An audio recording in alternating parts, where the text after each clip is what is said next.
Estamos, Lorenzo Meyer, en esta parte de la mesa, habiendo escuchado a Denise Dresser y a Sergio Aguayo, en esta parte donde nos quedamos. Bueno, ¿hacia dónde? Tú te preguntabas, ¿no? Sí. Bueno, ya que está aquí la reforma petrolera y todas sus implicaciones, ¿hacia dónde se dirige este país?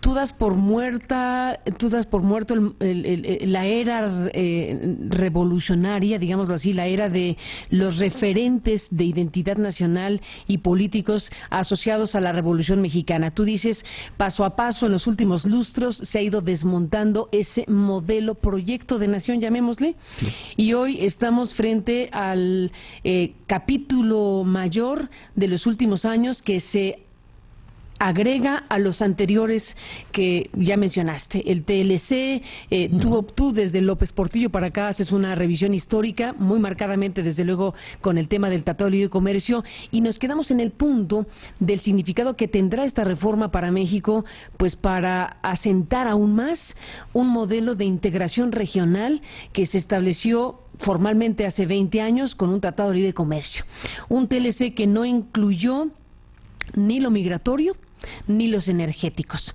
Lo migratorio parece que va a esperar bastante tiempo, pero sí los energéticos se incorporan a una lógica económica, comercial y política que conduce pues a esto, a una integración regional. Canadá, Estados Unidos, México. Déjame, Lorenzo, compartir contigo en nuestro auditorio una recuperación de un texto que nos convidó, digámoslo así, Alfredo Jalife en una entrevista que sostuvimos en CNN con él. Nos dio una copia en inglés de algo que se publicó en el Financial Times. El mundo se enfrenta a la era de los acuerdos regionales.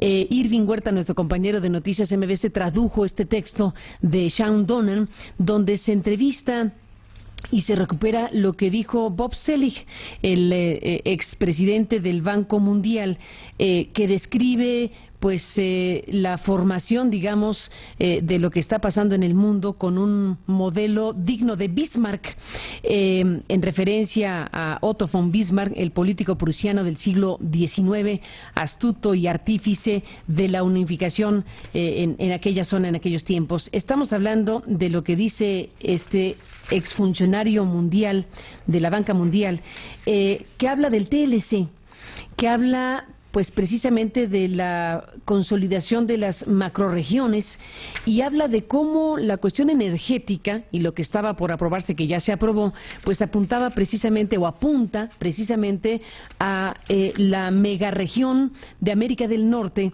que va a permitirle a Estados Unidos enfrentar de mejor manera a la mega región de China y de Asia.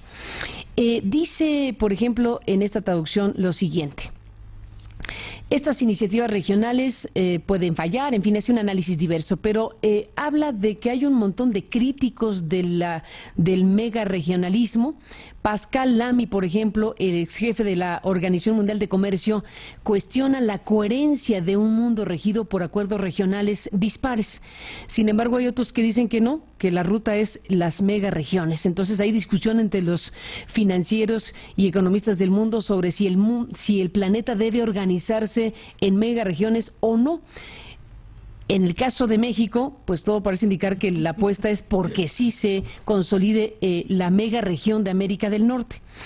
El comercio de Estados Unidos con sus socios del Tratado de Libre Comercio, dicen los que hablan en este informe que estoy mencionando, publicado en Financial Times, dicen que se había triplicado el comercio desde el acuerdo que entró en vigor hace 20 años y aumentó más rápidamente que el comercio con el resto del mundo.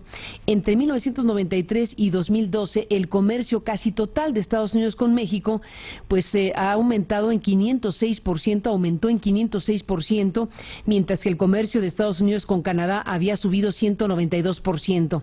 Sin embargo, gran parte de este comercio, de este crecimiento, podría haber sucedido sin el Tratado de Libre Comercio. Los autores de este texto señalan esto. Sobre todo porque durante ese mismo periodo el comercio de Estados Unidos con los países no miembros del Tratado de Libre Comercio se había incrementado en un 279%. Bueno, son cifras de lo que ha pasado en México, de este muy amplio crecimiento del comercio con los Estados Unidos. Si bien políticamente el Tratado de Libre Comercio puede seguir siendo una marca tóxica en los Estados Unidos, se encontró también que bueno, no era tan malo como los críticos decían, ni tan bueno como los defensores argumentaban.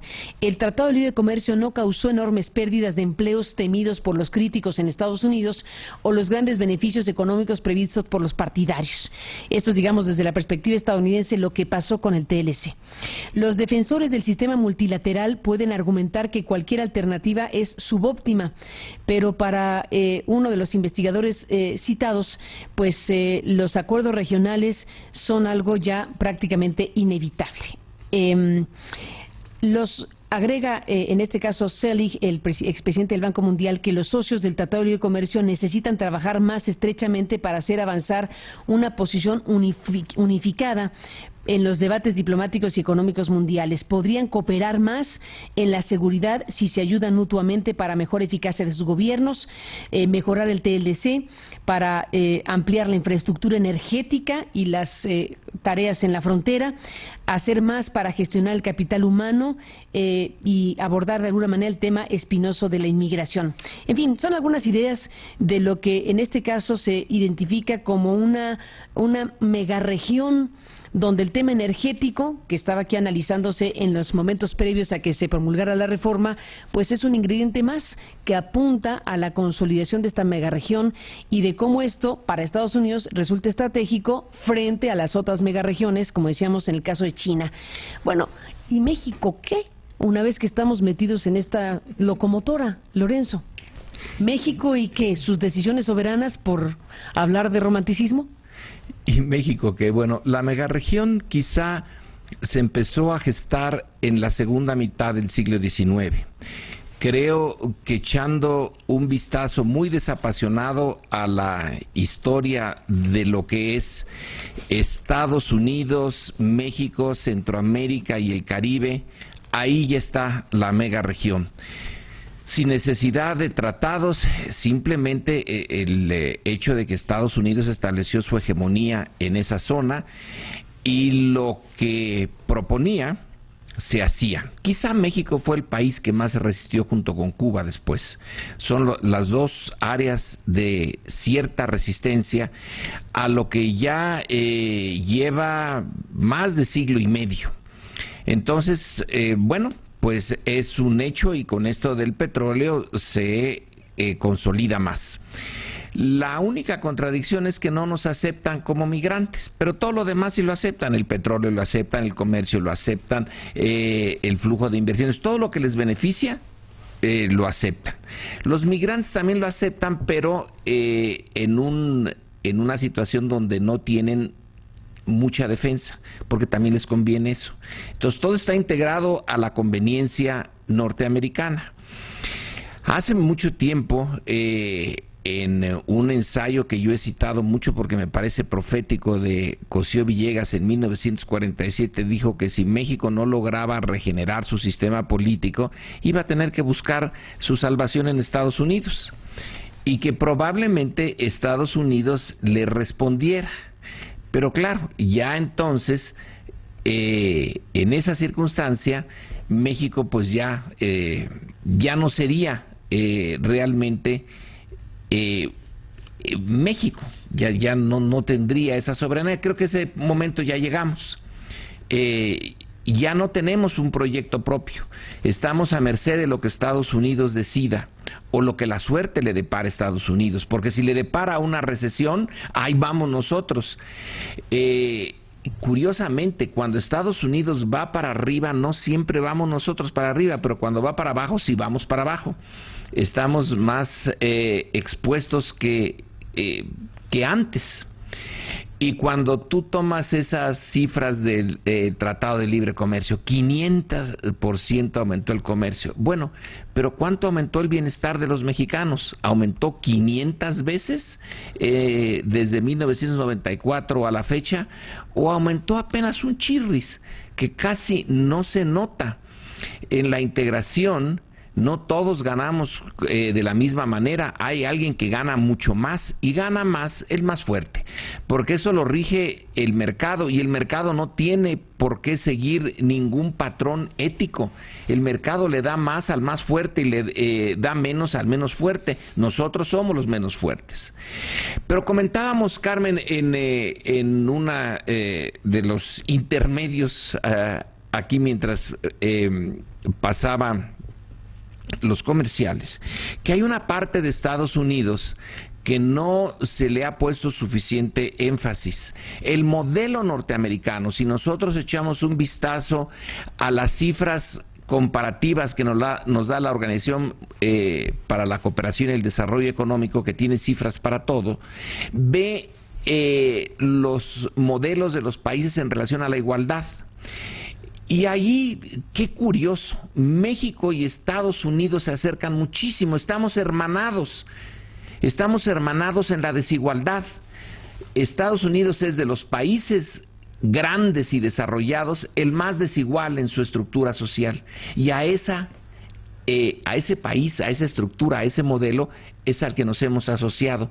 Nosotros ya teníamos, la Revolución Mexicana intentó disminuir la desigualdad y lo logró un poquito, pero cuando ya nos metimos de lleno al neoliberalismo, cuando ya Salinas nos metió en esto, la desigualdad volvió a florecer, y nos unimos a los Estados Unidos, que tiene un modelo.